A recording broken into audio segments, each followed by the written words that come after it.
The Chinese Communist Party has been exposed. The tactics the party uses to undermine democracy have been laid bare, and countries around the world react. Welcome to China Uncensored. I'm Chris Chappell.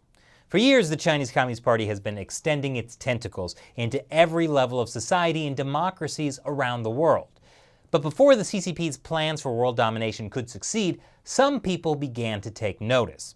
In 2018, Clive Hamilton, a professor of public ethics at Charles Sturt University in Australia, released Silent Invasion: China's Influence in Australia. It's an in-depth look at the tactics the Chinese Communist Party has been using to undermine democracy and push its own agenda. Ironically, his initial publisher dropped the book because of fear of a backlash. But after a new publishing company put out the book, it became a canary in the coal mine.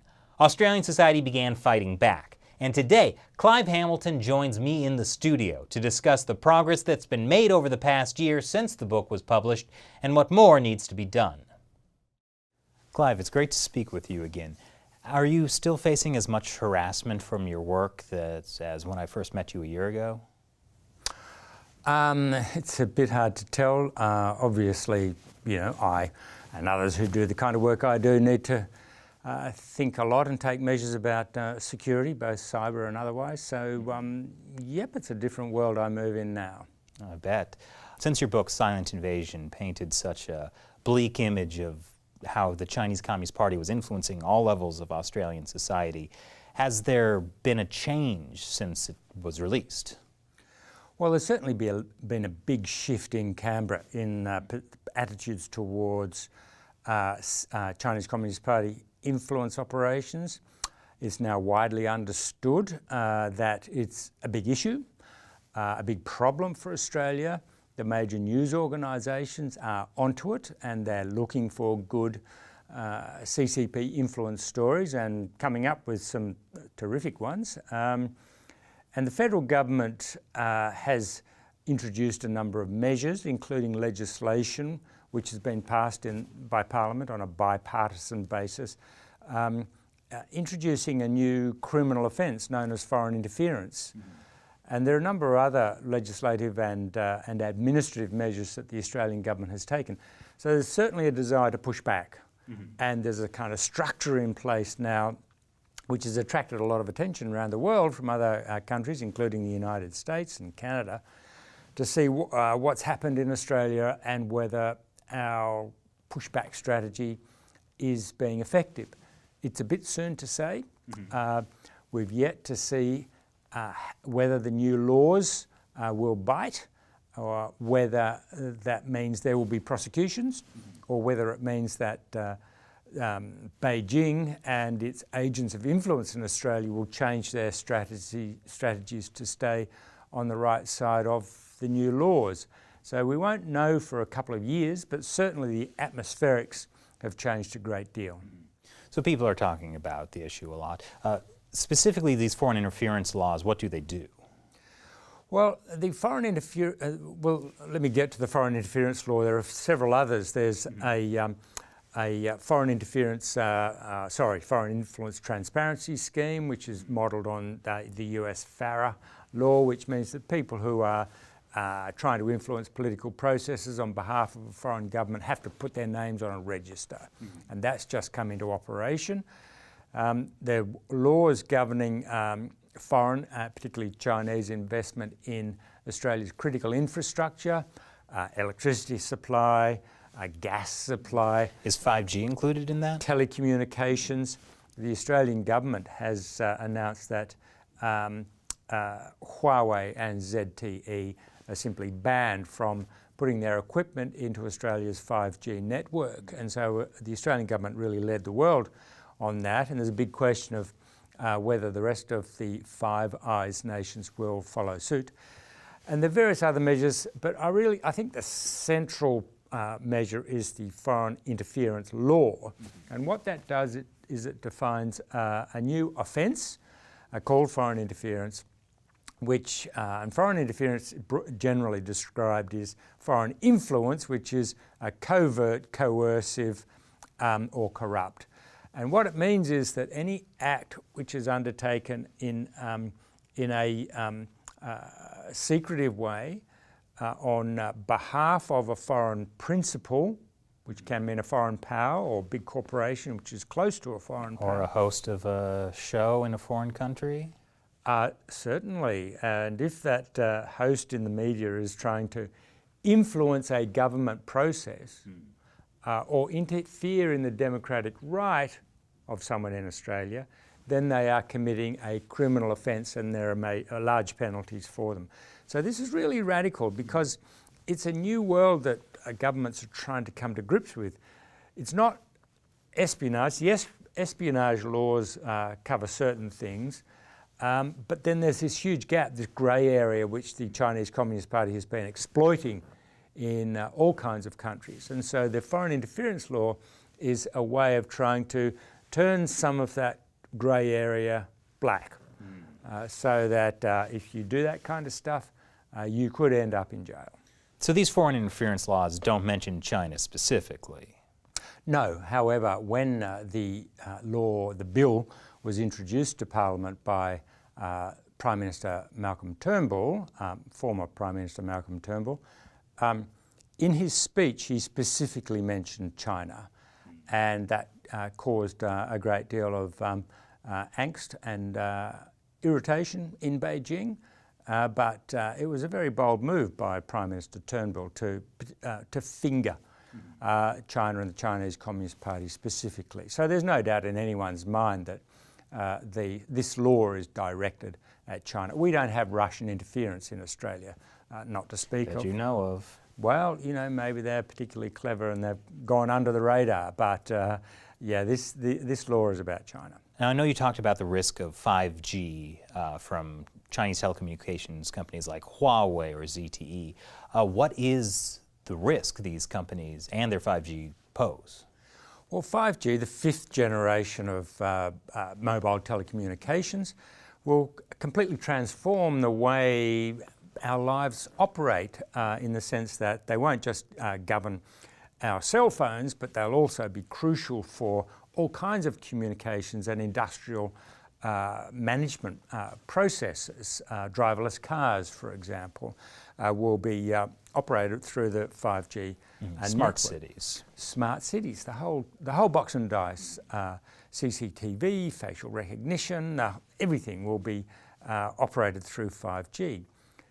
So if you have the potential for a foreign adversary who could at some point become an enemy, with essentially controlling or having access to the equipment that organises, transmits 5G, then you've got a major national security issue on your hands. And that's why Australia banned Huawei and ZTE, and why the US government hasn't formally banned them, but I believe is on the verge of doing so. And similarly, New Zealand has banned those companies. Canada and the UK, the other two of the Five Eyes nations, are agonising, coming under a huge amount of pressure from Beijing to allow Huawei into their networks, but also their security services are saying this would be crazy to do it. So the governments are trying to make up their minds still. Mm-hmm. Well, speaking of the Five Eyes nations, how do you think they are doing at handling Chinese Communist Party influence? Well,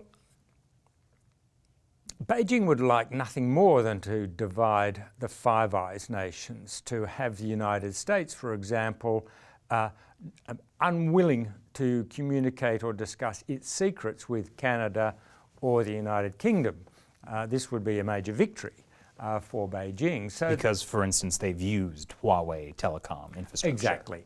If Britain in particular had Huawei equipment in its 5G network, and the United States and Australia and New Zealand said, we're not going to have them, when they have their, I'm guessing, their international hookups to discuss, the deepest secrets that they have about CCP interference, for example, or activities in the South China Sea, you name it. The United States has flagged that it will be reluctant to communicate its secrets through a 5G network because it won't be certain that it is secure. That would be a big victory for Beijing.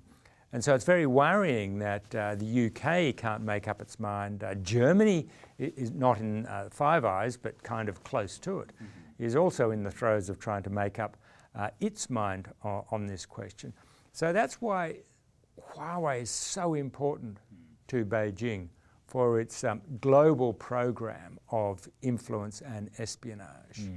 So even if one of the Five Eyes nations used Huawei infrastructure, that would be a big victory for China, because then essentially that one country would be excluded, and then you only have Four Eyes, which doesn't really sound very good. It doesn't sound very good. It sounds more like an insult than a secrecy pact. Yeah, I think to a degree, it's a bit hard to say, but put it this way, the Fifth Eye would have to put a very persuasive case to the other four not to quarantine them from the secret network. And so Huawei is crucial for that reason, but also it's the biggest telecommunications equipment supplier in the world. Telecommunications is growing in importance. The only major competitors are from Europe. There are no major US suppliers of this kind of telecommunications equipment. And so Beijing believes it can dominate the global telecommunications market and all of the implications of that through Huawei, which is why when Canada, at the request of the United States, arrested the chief financial officer of Huawei, Meng Wanzhou, in Canada, Beijing has been desperate to get her back. This is a really big deal for Beijing, and indeed it is for Canada and the United States as well. So with all this, do you think the Australian government has done enough, or what would you like to see done? I think we're seeing the start of the pushback even in Australia. We need to see the laws enforced. We need to see people prosecuted under them. There are a whole lot of other administrative measures. For example, the Australian government has slowed down and in some cases stopped the visas of Chinese scientists coming to Australian universities to work with Australian scientists, particularly on high-tech research, some of which has military applications. And when it was discovered that some of the Chinese scientists coming to Australia to work on cutting-edge technologies, some of them are actually officers of the People's Liberation Army, this sent a chill through the intelligence and defence networks of Australia. They didn't know that until it was revealed, particularly through the research of Alex Joske. And the same thing is happening in the United States and Canada and elsewhere. So we're just waking up to this level of penetration. And I think we've got a long way to go before we understand the full nature of influence and interference and develop the tools to protect national sovereignty and democratic institutions from CCP interference. So I know in Silent Invasion you make it very clear that you are talking about the Chinese Communist Party, not the Chinese people or Chinese Australians. And yet you still get accused of racism, not just by Chinese officials, but by other Australian politicians. Yes. How do you deal with that? Well, fortunately, I'm quite confident in the fact that I'm not an anti-Chinese racist. I've got a pretty good history going back some decades of calling out, arguing against, writing about, researching racism in Australia. So, but what, of course, the Communist Party propaganda department does is attempts to, whenever people like me make claims about Chinese Communist Party influence, they try to throw sand in our eyes. With this accusation that it's anti-Chinese and that, you know, any criticism of the Chinese Communist Party is a defamation, a libel against the Chinese people. But the truth is that